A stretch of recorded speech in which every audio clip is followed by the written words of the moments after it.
কল্পনা করা যায় যে দেশে যতজন নবী আল্লাহ দুনিয়াতে পাঠিয়েছেন সব নবীরাই ওই দেশে আসছিল। ওই দেশের নাম ফিলিস্তিন। আল্লাহর হাবিবের পিছনে নামাজ পড়ার জন্যে একবারে 100 লক্ষ নবী, আদম থেকে ঈসা নবী পর্যন্ত সমস্ত নবীরা ঘন্টার পর ঘন্টা আগেই এসে কাতারবন্দি হয়ে বসে রয়েছে। ওই খালি যায় নামাজে একজন নবী এসে দাঁড়াবে আর বলবে কাতার সোজা করো, নামাজ আরম্ভ হচ্ছে। সেই নবীর পিছনে 2 রাকাত নামাজ পড়ার জন্য 100 লক্ষ নবী রাসূল যে ফিলিস্তিনে এসেছিলেন, সেই ভূমিকে এখন মুসলমানদেরকে ওই ভূমি থেকে উচ্ছেদ করার নীল নকশা মানে বাস্তবায়নের একবারে মুখে। তবে ওইটুকু আশ্বস্ত আপনাদেরকে করতে চাই, যদি কোরআন সত্য হয়, যদি হাদিস সত্য হয়, তাহলে ইহুদিরা মিথ্যাই থাকবে, ফিলিস্তিন সত্যই থাকবে। মাটির সাথে যদি মিশিয়েও দেয়, অধিকাংশ তো মিশিয়ে দিয়েছেও, তারপরে ফিলিস্তিনের অস্তিত্বকে আল্লাহ মিটাইবেন না, বেঈমানরা মিটাইতে পারিবেন না। কতক্ষণ ঠিক কিনা? জাতির পিতা হযরত ইব্রাহিম আলাইহিস সালামের কদম পড়েছে সেই ফিলিস্তিনের জমিন। এই জমিনে হযরতে ইয়াকুব আলাইহিস সালামের জন্ম, এই জমিনে হযরতে ইউসুফ আলাইহিস সালামের জন্ম, এই জমিনে হযরত সুলাইমান আলাইহিস সালামের জন্ম, এই জমিনে হযরতে লূত আলাইহিস সালামের জন্ম, এই জমিনে হযরতে মারিয়াম, এই জমিনে হযরতে আসিয়া। জোরে বলুন সুবহানাল্লাহ। সবচেয়ে বড় কথা, ফিলিস্তিনের জমিনে ময়দানে হাসরের স্টেজ হবে। জোরে বলুন সুবহানাল্লাহ। হাসরের ময়দান এই দুনিয়াতেই হবে। দুনিয়াটাকে আরো বড় করবেন, উঁচু নিচু সমান করবেন, নদী নালা খাল বিল থাকবে না, সব সমান। আল্লাহ বলেন ইয়াউমা তুবাদ্দালুল আরদু গায়রাল আরদি ওয়াস সামাওয়াতু ওয়া বারাজু লিল্লাহিল ওয়াহিদিল কাহ্হার। আল্লাহু আকবার। ওই দিনকে স্মরণ করো যেদিন তুবাদ্দালুল আরদু, জমিনকে রূপান্তর করা হবে, গায়রাল আরদে, অন্য জমিন দিয়া। জমিনকে রূপান্তরিত করা হবে অন্য জমিন দিয়া, পরিবর্তন করা হবে অন্য জমিন দিয়া। ওই জমিনটা কিসের হবে? ওই জমি হবে তামার। কিসের হবে? এই জমিনের উর্বরতা রয়েছে, চারা লাগাইলে গাছ হয়, বীজ বপন করলে চারা হয়, চারা লাগাইলে বড় গাছ হয়। এটার মধ্যে কি আছে? জমিনের মধ্যে ওম আছে, জমিনের মধ্যে উর্বরতা আছে, রস আছে, তস আছে। ওই জমিন কোনো রস থাকবে না, তস থাকবে না। ওই জমিন হবে গোটা জমিন তামার দ্বারা।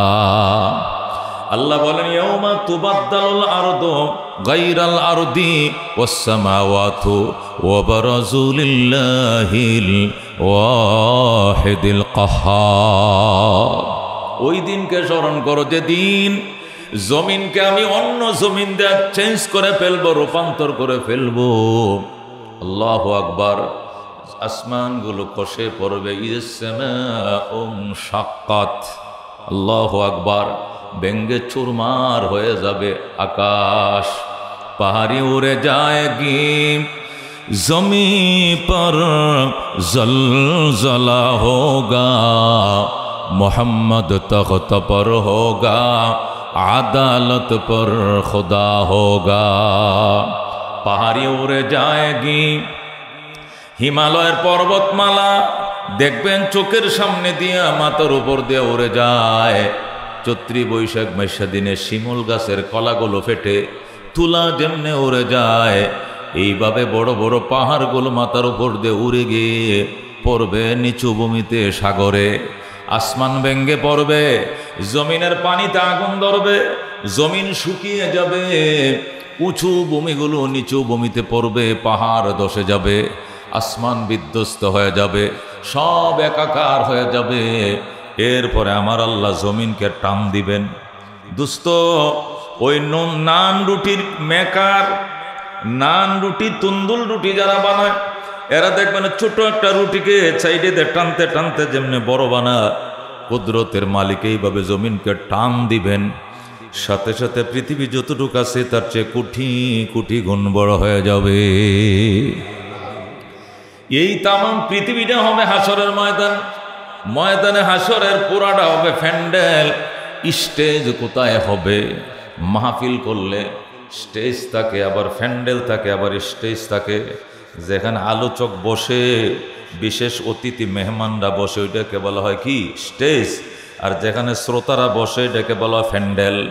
হাসরের ময়দানে বিশাল প্যান্ডেল হবে। ওই পৃথিবীর শুরু থেকে কিয়ামত পর্যন্ত আনেওয়ালা সমস্ত উম্মতের ধারণ ক্ষমতা থাকবে তো বিশাল বড় প্যান্ডেল। স্টেজ কোথায় হবে? কোনো বর্ণনা পাওয়া যায় স্টেজ হবে আরাফার ময়দানে, আর অধিকাংশ বর্ণনা পাওয়া যায় স্টেজ হবে বাইতুল মুকাদ্দাসের সামনে। সুবহান, এটাই গ্রহণযোগ্য তাফসীর ব্যাখ্যা। তামাম পৃথিবী হবে প্যান্ডেল, স্টেজ হবে বাইতুল মুকাদ্দাসের সামনে, ফিলিস্তিনের জমিনে। কারণ এখানে সোয়া লক্ষ নবী রাসূলের পদচরণে বরকতময় মুখরিত হয়েছিল জমিন। এই জমিন সব ধরনের নবীদের কদমের বরকতে ধন্য। আল্লাহ ওই জমিনকে স্টেজ বানাইবেন, তামাম পৃথিবীকে প্যান্ডেল বানাইবেন, এখান থেকে বিচার কার্য পরিচালনা করবেন। সুবহানাল্লাহ, এখান থেকে বিচার কার্য পরিচালনা হবে। সুতরাং এই জমিন বেঈমান দখল করবে, এটা কি কল্পনা করা যায়? আল্লাহর কোরআন বলে 2 বার ধ্বংস করে ফেলবে বাইতুল মুকাদ্দাস, মিশিয়ে ফেলবে আবার বাইতুল মুকাদ্দাস, মাথা উঁচু করে দাঁড়াবে। মুসলমান মহা বিজয় লাভ করবে। ওই বিজয়ের আগে একটা পরাজয় হয়, আমার মনে হয় ওই পরাজয়ের গ্লানি গুনতেছে মুসলমান। আবার যখন বিজয়ের নসর শুরু হবে, এমন মাথা উঁচু করে দাঁড়াবে বেঈমান পলানোর জায়গা পাবে না। কতক্ষণ ঠিক কিনা? বুখারী শরীফের হাদিস, আল্লাহর নবী বলেন, ওয়ায়াকুলুল হাজারু আয়ম ইয়া মুসলিমু ওয়ারা ইয়াহুদিয়ুন ফাকতুলহু। ইহুদিদের সাথে মুসলমানদের যুদ্ধ হবে। আল্লাহ একটা আকাশ থেকে একটা বাতাস চালু করে দিবেন। এই বাতাসগুলো পারমাণবিক বোমা সহ সমস্ত অস্ত্র ভাণ্ডারে বাতাসটা ঢুকবে। যেখানে যেখানে বাতাস প্রবেশ করবে ওই জায়গাগুলোতে যত ধরনের অস্ত্র সমরাস্ত্র আছে এগুলো সেকেন্ডের ভিতরে সব ধ্বংস কার্যকর হয়ে যাবে। কিচ্ছু থাকবে না, শুধু তরবারিগুলো থাকবে, পড়ে থাকবে। সমস্ত আগ্নেয়াস্ত্র, সমস্ত শ্রমরাস্ত্র, দূর পাল্লার যত অস্ত্র, বোমারো বিমান টিমান যত কিছু আছে, যা দিয়ে বাহাদুরি করে এখন, এগুলো সব মাটির সাথে মিশে যাবে, অকার্যকর হয়ে যাবে। একটাও স্টার্ট লবে না, মাটির মতো পড়ে থাকবে, শুধু তরবারি থাকবে। আওয়াজ আসবে, যদি বুকের পাটা শক্ত থাকে তাহলে আসো, ইমানদারদের সঙ্গে মোকাবেলা করার জন্য আসো। ওই সময় আর ইহুদিরা মুসলমানদের সামনে দাঁড়ানোর কোনো পাওয়ার থাকবে না, শুধু নারায়ে তাকবীর, আল্লাহু আকবার স্লোগান দিবে। এই আল্লাহু আকবারের ধ্বনিতে কলজার গুদ্দা ফেটে ফেটে ইহুদিরা লাশ পরে থাকবে, রাস্তাঘাটে কুত্তার মতো পরে থাকবে, যেরকম আল্লাহু আকবার। এদেরকে আঘাত করা লাগবে না, শুধু নারায়ে তাকবীরের স্লোগানে ওরা কলিজা ফেটে ফেটে, স্টুক করে করে, গুদ্দা ফেটে ফেটে রাস্তার কিনারে কুকুর যেরকম মরে পড়ে থাকে, কেউ জিজ্ঞাসা করে না, লাশের দাফন কাফনের খবর কেউ লয় না, পোকামাকড়ে খায়। ইহুদিরা যত্র তত্র পড়ে থাকবে, কেউ কাহারও খোঁজখবর নেওয়ার সুযোগ থাকবে না। আল্লাহ এমন বিজয় মুসলমানদেরকে দিবেন, যেরকম সুবহান। সুতরাং মুসলমান, ইমানকে জ্বালাই করার সময় আসছে। আমাদের ইমানকে জ্বালাই করতে হবে। আমরা তো ইমান নাই, আমাদের ইমান পশ্চিমাদের উপরে, আমাদের ইমান বোমারো বিমার উপরে, আমাদের ইমান আমেরিকার উপরে, আমাদের ইমান ইন্ডিয়ার উপরে, আমাদের ইমান রাশিয়ার উপরে, আমাদের ইমান এক একজনের ইমান এক এক দিকে, কেউ ডান দিকে, কেউ বাম দিকে, কেউ পূব দিকে, কেউ পশ্চিম দিকে। আমাদের ইমান থাকতে হবে উপরের দিকে। কতক্ষণ ঠিক কিনা? এটা পূর্ব পশ্চিম উত্তর দক্ষিণ দিয়ে লাভ নেই, আমাদের ইমান উপরে। কতক্ষণ ঠিক কিনা? আল্লাহু আকবার। এই জন্য দোস্ত, এত পেরেশান হওয়ার কোনো দরকার নাই। গতকালকে আলহামদুলিল্লাহ ইন্ডিয়াতে গত 3 দিন আগে, গত সোমবারে একটা বিল পাস করছে। বিলটা কি? 24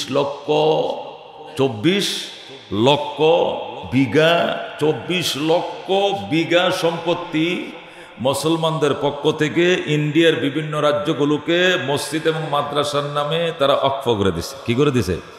শুধু 6 লক্ষ বিঘা সম্পত্তি খালি কলকাতার মধ্যেই, সারা গোটা ভারতের মধ্যে 24 লক্ষ একর বিঘা নাকি একর নাকি বিঘা সম্পত্তি, 24 লক্ষ একর নাকি বিঘা, পুরা মনে নাই, 24 শব্দটা মনে আছে।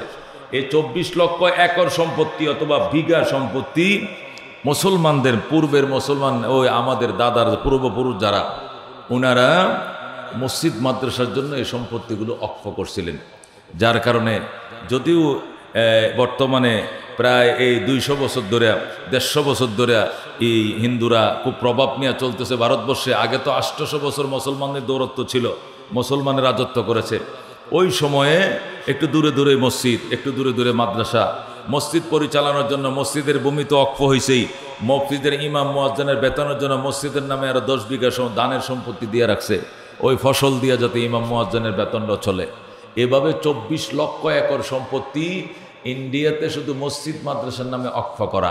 আর এই অক্ফিয়া সম্পত্তিগুলোতে এত সুন্দর সুন্দর কারুকার্য সম্পন্ন মসজিদগুলো তারা বানিয়ে রেখেছে যে আজ পর্যন্ত তারা এর সাথে তুলনা করে 2-4টা মন্দির তারা ওইভাবে কারুকার্য সম্পন্ন বানাইতে পারে নাই। সেই আগের দিনে তারা তুর্কি নকশায় সুন্দর সুন্দর ডিজাইন করে আল্লাহর ঘরগুলো বানায় রাখছে। এখন তারা ওই মসজিদের সামনে মন্দির বানাইছে, মসজিদের পিছন দিয়ে বানাইছে, নাইলে ডাইনে দিয়ে বানাইছে, নাইলে বামে বানাইছে। ওখানে নামাজ চলে, ওখানে ডোল ডাক্কর ফিডায়, নানান ধরনের ডিস্টার্ব করে ক্যাসাল লাগাইতে চায়। তারপরে মুসলমান চুপ করে থাকে, ধৈর্যের সাথে দিন অতিবাহিত করছে। কিন্তু এখন তাদের মাথায় ঢুকছে যে না, এই মসজিদগুলো তাদের এই শারে ইসলাম, ইসলামের নিদর্শনগুলো, এগুলো দেখলেই আমাদের গায়ে আগুন ধরে যায়, নিদর্শনগুলো রাখা যাবে না। এখন কি করা লাগবে? এই অক্ষগুলোকে বাতিল করতে হবে। এই জন্য তারা এই পূর্বপুরুষদের মসজিদ মাদ্রাসা এবং তার পরিচালনার জন্য যে লক্ষ লক্ষ বিঘা সম্পত্তি তারা অক্ষ করে গিয়েছিল, এই অক্ষিয়া সম্পত্তির অক্ষগুলোকে তারা বাজেয়াপ্ত করে গেছে। বাজেয়াপ্ত করার সাথে সাথেই এই মসজিদের জায়গাগুলো অবৈধ হয়ে গেছে। সরকার তার উপরে ক্ষমতা কাটায়া ঘোষণা করে দিয়েছে মসজিদ ভাঙ্গ। সোমবার থেকে কালকে বৃহস্পতিবার পর্যন্ত এই 4 দিনে প্রায় 170টা মসজিদ এবং 200-র উপরে মাদ্রাসা তারা 3 দিনের ভিতরে বুলডোজার দিয়ে ভেঙ্গে মাটির সাথে মিশিয়ে দিয়েছে। যেরকম নাউজুবিল্লাহ। এরপরে যে সমস্ত প্রদেশগুলোতে, বিশেষ ঝাড়খণ্ড এবং কলকাতা ও আসামে এবং ইউপিতে, উত্তরপ্রদেশে, যেগুলোতে মসজিদ মাদ্রাসার সংখ্যা বেশি, মুসলমান সংখ্যা গরিষ্ঠ, এতদিন খণ্ড খণ্ড মিছিল করে আসছে। গতকালকে দারুল উলুম দেওবন্দ মাদ্রাসার পক্ষ থেকে আল্লামা আরশাদ মাদানী জমিয়তে ওলামায়ে হিন্দ থেকে মিছিলের ঘোষণা দিয়ে যে এমনত মসজিদ, যে দেশে মসজিদ থাকবে না, যে দেশে মাদ্রাসা থাকবে না, যেতে খোদার ঘর থাকবে না, সেই দেশে খোদার বন্দা থাকবে কেন? বের হয়ে যাও শাহাদতের নিয়তে ঘোষণা দিয়ে দিছে। ওই দিক দিয়ে পাকিস্তানের সেনাপ্রধানও ঘোষণা দিয়ে দিছে, এদিক দিয়ে আমাদের উপদেষ্টা মণ্ডলীর পক্ষ থেকেও তীব্র প্রতিবাদ জানানো হয়েছে এবং বলা হয়েছে ভারতের প্রত্যেকটা জায়গায় মুসলমান নিরাপদ থাকবে, এটাই আমরা কামনা করি। মুসলমানের উপরে নির্যাতন, এটি আমরা বরদাস্ত করব না। ওই দিক দিয়ে পাকিস্তানের সেনা প্রধান বলছে 13 লক্ষ সেনা নিয়ে এত লাফালাফি, এ 13 লক্ষ সেনা আমরা গণায়ও ধরি না। ধরে আল্লাহু আকবার। কালকে বিবৃতি দিছে পাকিস্তান, এই 13 লক্ষ সেনা এগুলো আমরা গণায়ও ধরি না, গুড়ার ডিম এগুলো আমরা গণিও না। এগুলোকে সোজা হয়ে যান, মুসলমান অত্যাচার বেড়ে যাবে, আমরা কিন্তু ছাড় দেব না। দুই দিক থেকে 2টা বিবৃতি ঢুকছে। আর জমিয়তে উলামায়ে হিন্দ থেকে মিছিল শুরু হয়েছে। 2টা বাজে কোর্ট বন্ধ হয়ে গেছে। বৃহস্পতিবার তো হাফ বেলা, কোর্ট বন্ধ, বিশেষ আদালত কায়েম করে দুপুর 2টা বাজে সুপ্রিম কোর্ট দেয়া এই ওকফিয়া বিল যারা বাতিল করা হয়েছিল এটাকে পুনর্বহাল করা হয়েছে। করার পরে আগুন নিবাইছে। সুতরাং মাঝে মধ্যে বাজানো একটু ধাক্কা ধুক্কা দেওয়া লাগে, কতক্ষণ ঠিক কিনা? আঙ্গুল বাঁকা না করলে মুরব্বীরা কয় ঘি গুলো উঠে না, সোজা আঙ্গুলে একটু বাঁকা পোকা করলে ওরা দুধ থেকে ঘিটা কেমনে নাকি উঠায়, একটা প্রবাদ আছে। এই জন্য ইনশাআল্লাহ একটা বাড়িতে সোজা হয়ে গেছে। এবং বিকালবেলা বিবৃতি আসছে যে বাংলাদেশের সাথে আমরা কোনোভাবেই রাজনৈতিকভাবে হোক, বাণিজ্যিকভাবে হোক, আমরা সংঘাতে যেতে চাই না। বুঝছেননি? সুন্দর ভদ্রলোকে একটা বিবৃতি দিয়ে দিছে। গতকালকের ঘটনা, বাংলাদেশের কিনারে যতটুক এরিয়ার ভিতরে বাংলাদেশের শ্রমিকরা কি করতে, কাজ করতে গেলে তারা অ্যারেস্ট করে বা গুলি করে, তার চেয়ে আরও কিনারে ওই পারের বর্ডারে তারা ভিতরে ঢুকে বলছিল। তখন আমাদের বিজিবি সদস্য 2 জন ইন্ডিয়ানকে ধরে নিয়ে আসছে। ধরে নিয়ে আসার সাথে সাথে গোটা ভারতে তুল কামাল শুরু হয়ে গেছে। বিজিবি বলছে আমাদেরকে যেভাবে অ্যারেস্ট করেন আমরা ওইভাবে অ্যারেস্ট করছি। আইন আপনারা যেরকম খাটান, আন্তর্জাতিক সীমারেখার উপরে আইন অধিকার তো আমাদেরও আছে। আমরা যেরকম পতাকা মিছিল করে, পতাকা মিটিং করে আমরা ছাড়াই আনি, আপনারাও আমাদের কাছে আসেন, আমাদের কমান্ডারের কাছে পতাকা মিটিংয়ে আসেন। পতাকা মিটিংয়ে আসছে, আসার পরে সরায় নিয়ে গেছে। বলছে এখন থেকে আর নিচের দিকে তাকিয়ে কথা বলবো না, চোখের উপরে চোখ তুলে কথা বলা হবে। সুবহানাল্লাহ। এখন একবারে ঠান্ডা বর্ডার, বর্তমানে কি আছে, শান্তই আছে। দোস্ত মায়ের খাওয়ার কত মাঝে মাঝে দেওয়াও লাগে, কতক্ষণ ঠিক কিনা। আল্লামা ফারস্য কবি শেখ সাদি রহমতুল্লাহ বলেন, ইজাইয়া ইসাল ইনসাব নতলা লিসানুহু কাসিন্নুরিন মাগলুবি ইয়াসুলু আলাল কালবি। কুকুর যখন বিড়ালকে দৌড়াইতে থাকে, কুকুর তো একটা শক্তিশালী প্রাণী বিড়ালের তুলনায়, বিড়াল তো একটা ছোট প্রাণী, 4-5টা বিড়াল ওটা কুকুরের সাথে পারার কথা নয়, কুকুর তো শক্তিশালী। তো কুকুর যখন কোনো বিড়ালকে টার্গেট করে তখন এটাকে দৌড়াইতে থাকে। তো বিড়ালও করবে কি, আমি ছোট প্রাণী নিরীহ প্রাণী, সে যায় কোথায় চিপা চুপায় বেড়ার বোড়া ফাঁক দেয়া কোনো জঙ্গল টঙ্গলে ঢুকে পড়ে। এরপরেও যখন কুকুর দৌড়াইতে থাকে হঠাৎ করে বিড়াল ধারায় পড়ে, ধারায়া মুখটাকে একটা স্যাং স্যাং করে একটা থাবর মারে, কুকুরকে একটা থাবর মারে। এই থাবর খায় কুকুর ঘন্টার পর ঘন্টা চিল্লে মারে মারে মারে মারে বাবারে কয়ে কয়ে চিল্লা। কারণ কি, তখন কুকুরে বলে, তুই আমার এত বড় শটটা দিলি, তুই আমার এত বড় থাপড়টা দিলি, জন্মের পর এরকম থাবর খাই না। কুকুরে বলে। বিড়াল বলে, মানুষ যখন জীবন থেকে নৈরাশ হয়ে যায় তখন এমন আক্রমণই করে যে আক্রমণ পৃথিবীর কেউ কোনোদিন দেখে নাই। যেরকম সুবহানাল্লাহ। ও দুস্থ, ফিলিস্তিনের মুসলমানদের ঠিক সেম অবস্থা চলতেছে। এরা দেখতেছে সৌদি আরব আসছে না, তুর্কিরা আসছে না, মুসলিম দুনিয়ার কেউ আমাদের পাশে নেই। এই জন্য তারা গত 2 দিন আগে প্রস্তাবও দিছে। কারা? এই ইসরায়েল প্রস্তাব দিছে, 45 দিনের যুদ্ধবিরতির প্রস্তাব দিয়েছে। তিনি তখন হামাস পরিষ্কার বলে দিয়েছে যে আমরা এই প্রস্তাবে রাজি আছি, সম্পূর্ণ সেনা প্রত্যাহার করে আমাদের জমিন খালি করে দিতে হবে, আমাদের জমিন থেকে সেনা প্রত্যাহার করে অস্ত্রটস্ত্র সব প্রত্যাহার করে আমাদের দেশকে উন্মুক্ত করে দিতে হবে, এবং বিদেশি সাহায্যের যে কার্গোগুলো আছে সব আমাদের দেশে ঢোকার পারমিশন দিতে হবে।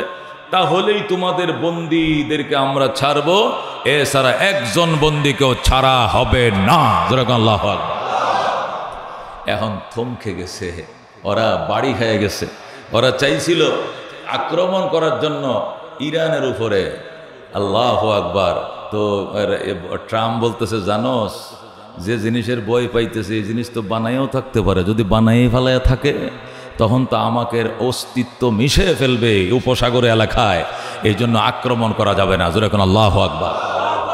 ও মুসলমান, ইরান বানায় নাই, ইরান বলতেছে আমি কিন্তু মাল বানাই নাই, আর ওরা আশঙ্কা করতেছে যে বানায় ফেলছে অথবা বানানোর কাছাকাছি চলে গেছে।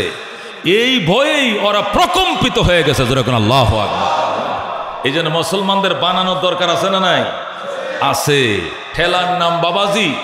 আজকে ইরান বানিয়ে ফেলেছে বলতেছে ওরা, ইরান বলতেছে বানাই নাই, অথবা বানানোর উপকরণগুলো আমরা মোটামুটি সংগ্রহ করে ফেলেছি। এতেই যদি এত ভয় হয় তাহলে বানায় ফেললে কি হবে ইনশাআল্লাহ।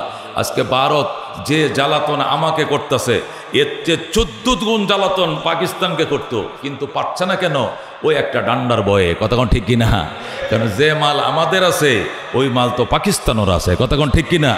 এই জন্য যখন যে পরিস্থিতি, তার মোকাবেলার জন্য ওই পরিস্থিতি আমার নিজেকে তৈরি করতে হয় দোস্ত। এই জন্য আমাদের জন্য খুব দোয়া করার দরকার, খুব দিল মেখে আল্লাহর দরবারে কায়মনোবক্কে দোয়া করার দরকার যে বেঈমানদের দৌরত্বের জন্য আল্লাহ কমিয়ে দেন। আর সংঘবদ্ধ হওয়ার দরকার, কোনো অবস্থাতে মুসলমান বিশৃঙ্খল হওয়া যাবে না। মুসলমান ইয়াদুল্লাহি আলাল জামা, আল্লাহ রাব্বুল আলামিনের বন্ধু বলেছেন ইয়াদুল্লাহি আলাল জামা, আল্লাহর সাহায্য দলবদ্ধতার উপরে। যেরকম সুবহানাল্লাহ। নবী বলেছেন মান সজ্জা ফিন্নার, যারা আলাদা হয়ে যাইবা জাহান্নামে, তুমি বিচ্ছিন্ন অবস্থায় জাহান্নামে পতিত হইবা। যেরকম নাউজুবিল্লাহ। আল্লাহ বলেছেন ওয়াতাসিমু বিহাবলিল্লাহি জামিয়া, আল্লাহর রজ্জুকে সকলে মিলে দলবদ্ধভাবে ঐক্যের সাথে ধারণ করো। আজকে রাজনৈতিক কারণে, আজকে আদর্শিক কারণে আমরা যদি বিশৃঙ্খল হয়ে যাই, আমরা বিভক্তিতা লাভ করি, এটিকে সুযোগে কাজে লাগিয়ে ওরা গোল দিয়ে দিবে আমাদেরকে। অলরেডি গোল দিতেছে এই কারণে। কতক্ষণ ঠিক না? এই জন্য এখন আমাদের সুন্নি, আমাদের শিয়া, আমাদের উমুক, আমাদের তমু, আমাদের জামাত, আমাদের কওমে আহলে হাদিস, এইগুলো বাগবটরা দেখার এখন সময় নাই। সব ঐক্যবদ্ধ হতে হবে। তাম দুনিয়াতে এখন ঐক্যবদ্ধ হতে হবে। পৃথিবীর মানুষ শুধু একটা জিনিসে বই পায়, সেটা হলো মুসলমানদের ঐক্য। কতক্ষণ ঠিক কিনা? শুধু যদি জানতে পারে যে মুসলমান এক, কোনো অস্ত্র লাগবে না, কিচ্ছু লাগবে না। মুসলমান এক হয়ে যদি নারায়ে তাকবীর দেয়, এতে এদের রাসায়নিক বোমা পর্যন্ত উড়ে চলে যাবে। কতক্ষণ ঠিক কিনা? এই জন্য ওরা 24 ঘন্টা শুধু লুক লাগিয়ে রেখেছে মুসলমানদের ঐক্যকে ধ্বংস করার জন্য। আপনি কল্পনা করতে পারেন বেঈমান না মুসলমানকে কত ভয় পায়। এই ডক্টর ইউনুস একটা বক্তব্য দিয়েছে গত সপ্তাহে চীনে যায়া। কি একটা বক্তব্য, যে সেভেন সিস্টার যে দেশগুলো আছে, এই দেশগুলো সাগরীয় সুবিধা পাইতে হলে বাংলাদেশকে ধন্যা দিতে হবে, কারণ সাগরের সংযোগ তৈরি করতে হলে আমাদেরকে লাগবে, কারণ স্থলসীমায় বেষ্টিত সেভেন সিস্টার স্থলসীমায় বেষ্টিত, জলসীমা তার নাই। চট্টগ্রামের মহাবন্দরের সাথে সম্পর্ক করতে হলে বাংলাদেশের সাথে খাতির করে করতে হবে, একটু ইঙ্গিত দিয়েছে। এখন কি করছেন জানেন, মিজোরাম প্রদেশের মধ্যে অত্যাধুনিক ক্ষেপণাস্ত্র এবং ড্রোন সহ এমনভাবে সাজাইছে মনে হয় যেন বাংলাদেশের বিরুদ্ধে যুদ্ধ। শুনছেন কথা? অথচ বাংলাদেশ খবরও রাখে না কি হইতেছে না হইতেছে, কারণ এই চিন্তা তো বাংলাদেশের নাই যে যুদ্ধ টুদ্ধ। শুধু একটা রাজনৈতিক কথা, যারা ব্যবসায়িক পলিসি ভৌগোলিক পদ্ধতিতে একটা বক্তব্য দিয়েছে, ওদের খানাফিনা বন্ধ হয়ে গেছে, এদের খাবার বন্ধ হয়ে গেছে, এদের গুম হারাম হয়ে গিয়েছে, এদেরকে বলে মুসলমান। যেরকম আল্লাহু আকবার। এই জন্য দোস্ত, মুসলমানদের এক এবং নেক হওয়া ছাড়া কোনো বিকল্প নাই। মুসলমান যদি এক হয় আর এক নেক হয়, 10টা মুসলমান নারে তাকবীর আল্লাহু আকবার বলবে, 10,000 কাফের সামনে দাঁড়ানোর সাহস পাবে না। কথা ঠিক না?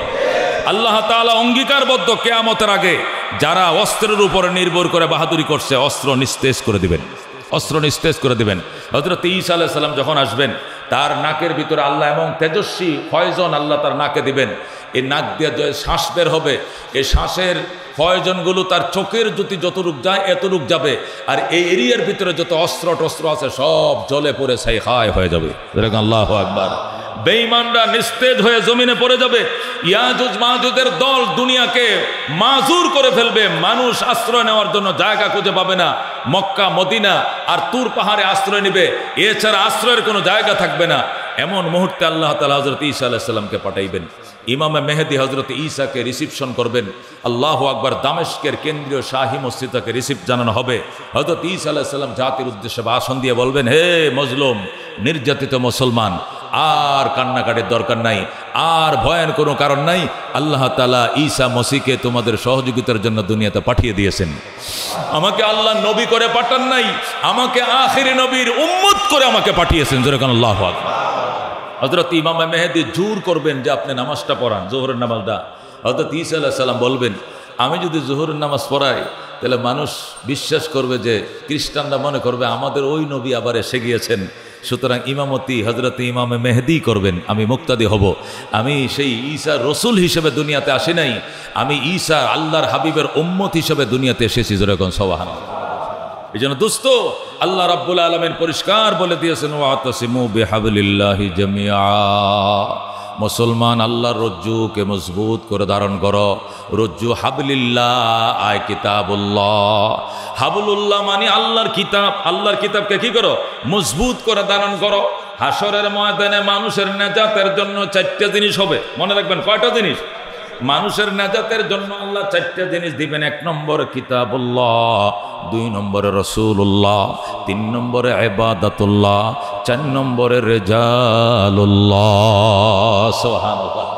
আল্লাহ বলেন, ইয়া আইয়ুহাল্লাযীনা আমানুত্তাকুল্লাহ ওয়াবতাগু ইলাইহিল ওয়াসিলা। ঈমানদারেরা ভয় করো আমি আল্লাহকে, আমার কাছে ওসিলা খুঁজো। ওসিলা মানে কে? ওসিলা মানে পীর বাবা নয়, ওসিলা মানে ওই লাল ফিতাওয়ালা নয়, ওসিলা মানে মাজার নয়, ওসিলা মানে গাঁজা নয়, ওসিলা মানে কিতাবুল্লাহ, ওসিলা মানে রাসূলুল্লাহ, ওসিলা মানে ইবাদাতুল্লাহ, ওসিলা মানে রিজালুল্লাহ। সুবহানাল্লাহ।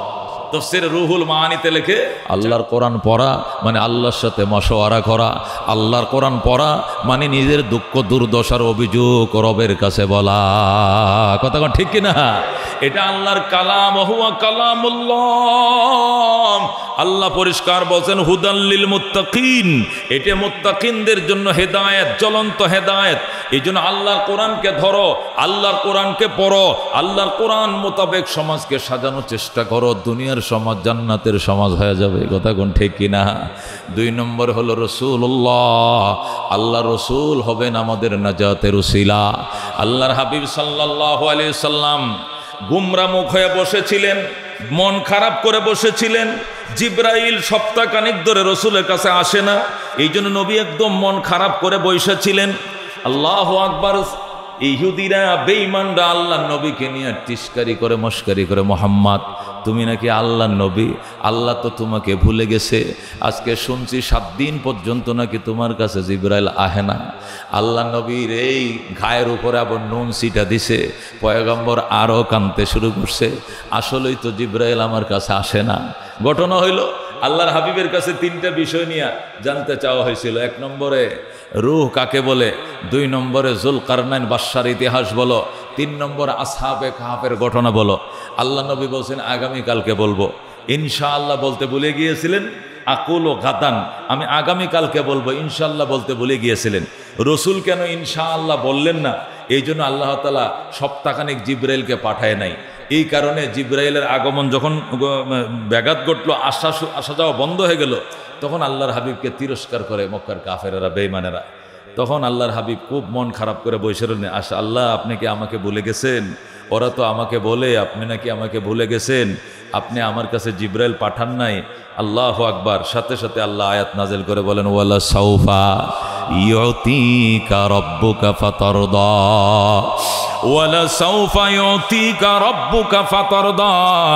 আমার বন্ধু অতি শীঘ্রই আপনার কাছে আমি এত নিয়ামত দিব, আপনাকে আমি এত কিছু নিয়ামত দিব, নিয়ামত পাওয়ার সাথে সাথে আপনি খুশি হয়ে যাবে। সুবহানাল্লাহ। সুতরাং দুনিয়াতে কাফেররা বেঈমানরা আপনাকে নিয়ে তিরস্কার করলে, আপনাকে নিয়ে টিস্কারি মস্কারি করলে আপনি মন খারাপ করিয়েন না। অতি শীঘ্রই আপনাকে এত কিছু দিব। সূরা ওয়াদ-দুহার মধ্যে আল্লাহ বলেন, ওয়ালা সাউফা ইউতিকা, অতি শীঘ্রই আপনার রব আপনাকে দেবেন। কি দেবেন?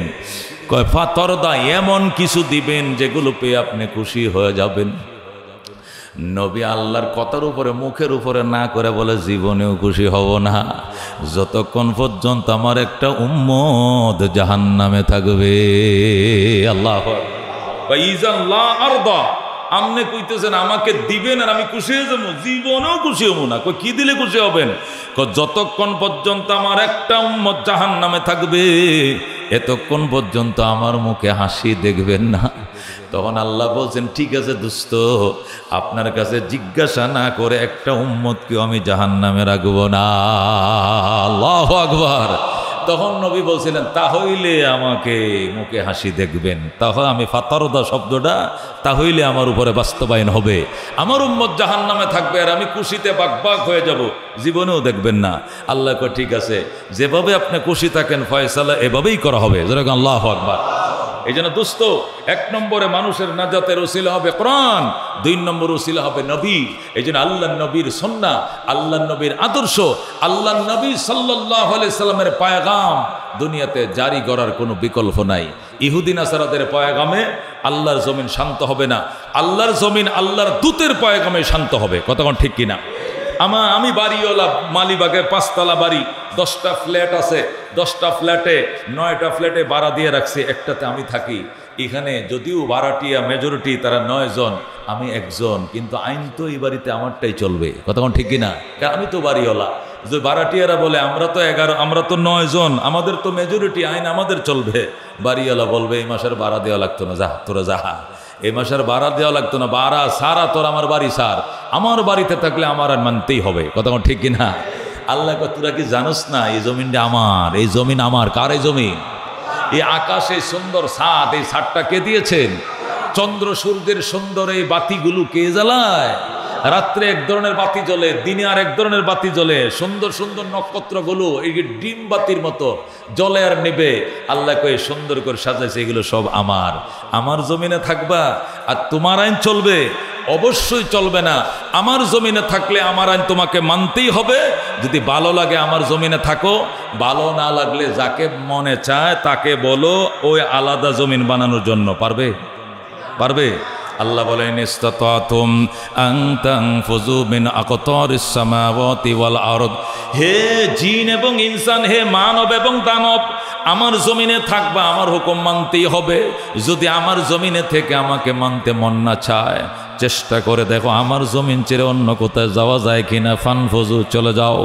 লা তানফুজুনা ইল্লা বিসুলতান, যাওয়ার জায়গা নাই, যেখানে যাইবা দেখবা সেখানেও রাজত্ব চলছে আমি আল্লাহ। রাজত্ব চলছে কার? আল্লাহ। সুতরাং দোস্ত, যাওয়ার কোনো জায়গা নেই, তার জমিনে থাকতে হবে, তাকে মানতেই হবে। যেহেতু আমি ভাড়াটিয়া, আমার বাড়ি নাই নিজের, বা পরের বাড়িতে ভাড়া থাকতে হবে, বাড়িওয়ালার আইন আমাকে মানতেই হবে। কথা কোন ঠিক কিনা? আল্লাহ কয় এটাই তুমি মেনে নাও, আমার জমিন দুনিয়ার জমিন জান্নাতের জমিন হয়ে যাবে। যেরকম সুবহানাল্লাহ। আর আমার জমিনে তোমার আইন, বাড়িতে যদি ভাড়াটিয়ার আইন চলে, ওই বাড়িতে যেরকম কেইসি মামলা মামলি চলবে, এই বাড়িতে কোনো সুন্দর এই পরিবেশ থাকবে না। আল্লাহর জমিনে যতদিন আমার আইন চলবে, এই বাড়িতে কোনোদিন শান্তি থাকবে না। এই পৃথিবীতে আল্লাহর জমিনে শুধু কি আইন কার চলছে? জমিনওয়ালারা তাদের আইনে চালানোর চেষ্টা করছে।